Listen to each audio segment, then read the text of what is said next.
So first, I'd like to present Austin Cooper.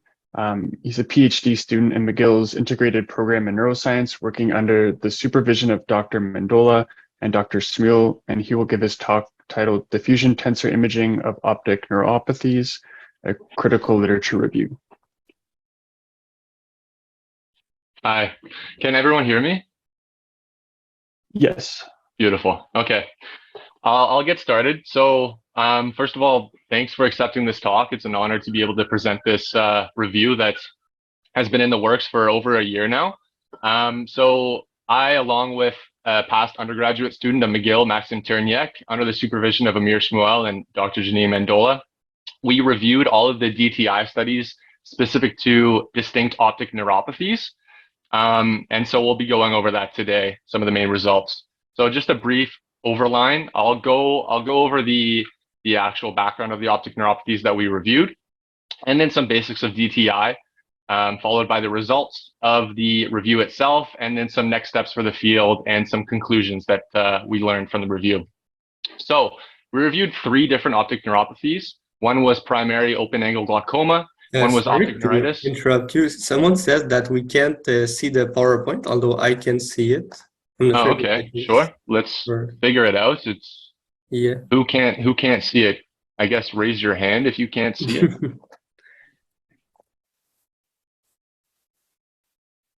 Okay, so maybe a isolated issue. Okay, so other people can seem to be able to see it. So the majority can see. Okay. I hope everyone can eventually see. It's odd.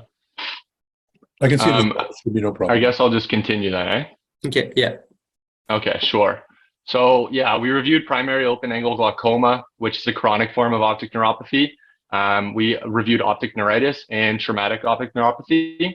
So the most available studies specific to DTI and optic neuropathies were specific to glaucoma. So there are 29 available, followed by optic neuritis with 14 available studies to review, and then only 3 studies for traumatic optic neuropathy, or TON.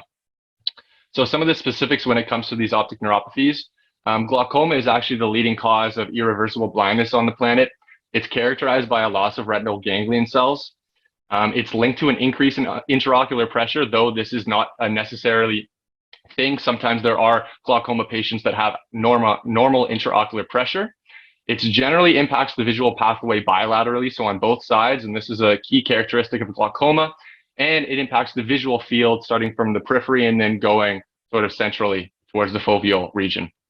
Meanwhile, optic neuritis, an acute rapid onset optic neuropathy, is characterized by an inflammation of the optic nerve. It generally impacts the visual field unilaterally, so as opposed to glaucoma, this is unilateral. There is actually recovery over time, so it's a nonlinear trend, and oftentimes vision recovers to standard vision levels. The visual field is impacted in the central foveal region, so as opposed to glaucoma, which is periphery, optic neuritis is central, and it can be documented as either acute, which is less than 30 days approximately from time of onset of optic neuritis, and remote, so this is about greater than a year following the onset of optic neuritis. Lastly, traumatic optic neuropathy. This is one of the key ones that we really wanted to understand. Unfortunately, as I said, there's only 3 studies that were performed. Nonetheless, it can be characterized as either direct or indirect. Direct being the most severe. This is a result of trauma to the head, which has a direct impact on the optic nerve, leading to significant anatomical disruption or optic nerve avulsion. Meanwhile, indirect TON is a result of trauma to the head, which is at a distal site, and forces carry towards the optic nerve, both of which lead to sort of traumatic, immediate and severe visual impacts. Something that I want to note, though, is that for indirect TON, there are cases of spontaneous recovery. And so this is something that the field itself is still trying to understand. What are the neural correlates of that patient which would actually lead to recovered vision compared to that which wouldn't? We're still trying to understand that. There's been a lot of studies looking into different forms of treatment, and hopefully DTI can play a role in sort of understanding the key characteristics of that which will lead to a spontaneous recovery. So DTI, as we all know, is a growing modality of MRI. We can see that the search terms that sort of pop up in Google Scholar over the years have been going up linearly. This is both for diffusion tensor imaging in general and DTI with respect to optic neuropathies. So, I mean, if you were an investor and this were a stock, then it's a good time to invest for sure. So some of the more specific characteristics of DTI is that it's able to measure the diffusion properties of water in intra and extracellular spaces, which in turn allows us to have an indirect assessment of the tissue microstructure. So I'll direct your attention to the left here for those who can see the screen. This is a nice tractography image of the optic radiations provided by another graduate student, a colleague of mine, Ziqi Hao. So thanks, Ziqi. This is actually color specific. So each color is a representation of the primary eigenvector or direction of flow and the direction that it's following within the XYZ plane. So it's directional specific. So a little bit more in detail is that each voxel of DTI can be represented by an ellipsoid, documented right here. So the primary eigenvector, which is the longest eigenvector, is referred to commonly as axial diffusivity.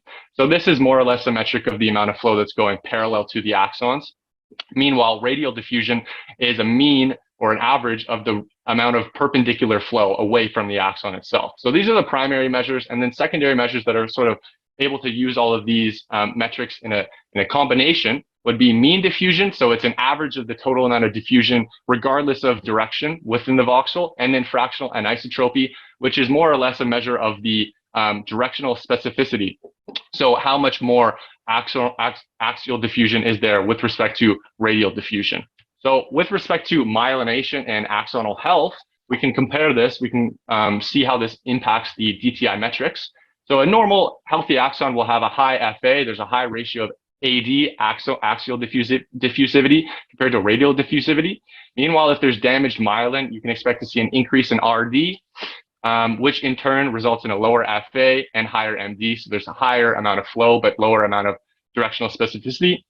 And acute axonal damage will result in a decrease in axial diffusion. So there'll be less flow actually going parallel to the axons themselves. So lower AD, which will in turn result in a lower FA and lower MD. And you can also, of course, have the culmination of both. You can have both myelin damage and axonal damage, which will result in higher RD, lower AD, and lower FA. But something worth mentioning is that this MD, mean diffusion, may actually not be impacted since you're having an increase of diffusion in one direction and a decrease in the other. So moving on, let's try and use this information to understand the results that we found. First, specific to glaucoma. So the most consistent result that we found was that there's a decrease in FA, represented by this blue bar here, within the optic radiation. So this is really promising. We thought, hey, you know what, glaucoma, maybe it's specific to the optic radiations. For what reason, we're not exactly sure, but clearly there's a trend. There's a lot more findings that are finding significant results of decreased FA within the optic radiations. AD doesn't really seem to show much diagnostic capacity, and RD and MD are sort of in the middle. As I said, most findings are specific to the optic radiations, but we wanted to do a reiteration of the review. So instead of focusing just on the positive results, I sort of reoriented and went through all of the studies again to see which studies actually assessed for this. So we can get a ratio of significant to insignificant results. And this sort of changes how we looked at the results themselves. There are a lot of studies that actually looked into this but found null results. So this changes sort of the vision of the field itself. Though there are still some trends that remain, primarily the decreased FA within the optic radiations has a good ratio of significant to insignificant results. RD within the optic radiations, the optic tract seems to show some high level of significance as well. But I mean, it's really not a robust field yet. So there's lots of work to be done considering this. Same thing goes for optic neuritis. Here we actually found that there are more results specific to the optic nerve compared to the optic tracts or the optic radiations. And also RD, radial diffusion, seems to be more prominent when it comes to significant results, meaning that this may be more of a demyelination issue compared to glaucoma. Then again, we did a reiteration of going through all of the studies and saw that, you know what, a lot of studies did actually assess for this, did measure for this, but just didn't find a significant result.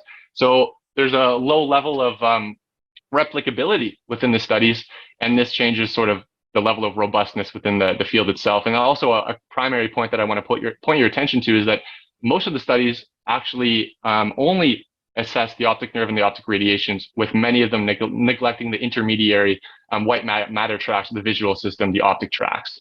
So this could be problematic when it comes to trying to understand this trend of neurodegeneration with respect to time and location within the visual system.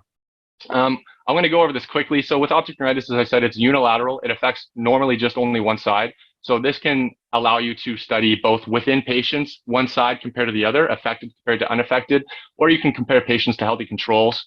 So we saw that acute optic neuritis generally seems to show the most significant DTI findings when comparing to controls, which is fascinating. And it seems to be almost a reverse trend with respect to remote optic neuritis. More significant results were associated when comparing to affected compared to unaffected side, so within the patients themselves. This is preliminary, and more sort of research will have to look into this in order to make sense of this for sure. Finally, traumatic optic neuropathy, as I said, there's only 3 studies. So in this case, it's represented by these 3 numbers. A primary note is that they all only studied the optic nerve. They neglected the rest of the visual system, which could be problematic. And one study also only studied FA and MD and neglected AD and RD. Again, potentially problematic. So there do seem to be some relatively consistent results, primarily for decreased FA and increased MD. So this was 2 out of the 3 studies, and the other study found discrepant results.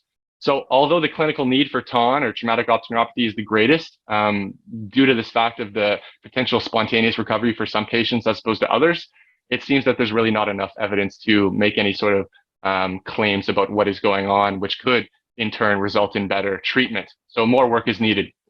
Just to build on this, standardization within the field is a key metric that should be worked on. For glaucoma, severity classification will really help in standardizing the field. If we're all referring to glaucoma according to one common scale, that would be really effective. Most, but not all studies use this HAP classification scale. Furthermore, optic neuritis could be really increased. Standardization could be increased based on the means of classifying acute versus remote optic neuritis. Oftentimes the studies were very vague when it came to the time of onset. Some would say less than a month, some would say less than 4 months. And when it came to remote, some were greater than 4 years from time of onset. Overall, it was sort of a mess. So if we want to find and develop a robust model of optic neuritis for DTI, then they're going to have to work on this. And TON, building on these 2 other claims, also, of course, would benefit from using all DTI metrics and studying the entire visual pathway. And then lastly, when it comes to standardization, parameters are really important. And of course, they play a big role in the findings that you're going to get and the nature of diffusion that you're studying. There's a large range when it came to the B-values, directions, and resolutions used throughout all of the studies for all 3 different optic neuropathies. So sort of trying to develop an optimal model for what will lead to the significant results and what is going to find the actual characteristic impacts of these optic neuropathies will be really effective for the field. Right now, it's not the case.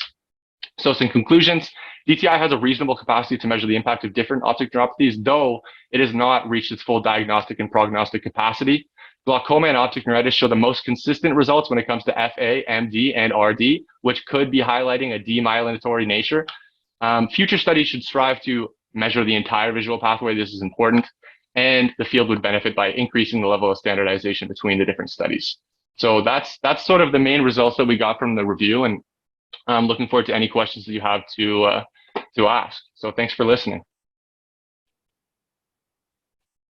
Awesome. Thank you so much for that. Is there any questions, Olivier? No questions yet. Someone has a question, I think, unless your hand's I think up it's just by a clap. Okay. Yeah, I think it was clapping. It was a really great talk. Thank you. Thanks, Simona. One question did just appear. So Christian Volmar asks, did the studies comment on the problem of skull-based susceptibility artifact which can affect the optic nerve? This wasn't something that I was directly screening for, to be honest. Based on off the top of my head, I never really did see a mention of that, but it would be worth looking into for sure. But no, I'm not so certain. And based on what I saw from reviewing the papers, I didn't see a mention of it. I guess I have a question. So it's a fairly small structure, at least the optic nerve, with fairly large voxel sizes. Was there any, volumetric measurements to see like if potentially some axons were lost, so you have just smaller tracks, and then maybe the DTI metric of the remaining tracks is still fine or normal, and that's maybe influencing the results? Mm-hmm. No, actually, we didn't see any mention of that, but that brings to mind something. Sort of one of the main hypotheses is that for some of the optic neuropathies, we didn't see as many results within the optic nerve, and that's likely a reason why. In fact, optic radiations, of course, because there's far more tracks to be observed, found sort of like higher ratios of significance. So I think it likely plays a role in the trends of findings that we're seeing within the optic neuropathies that are studied. But based on my review, there was no sort of direct mention of that, the loss of potential axons within the optic nerve. So that's another key thing that the field should look into, and it's also likely a reason for the trends that we're seeing, more results within the optic radiations. Awesome, thank you. Thank you. If there's no more questions, we'll move on to our next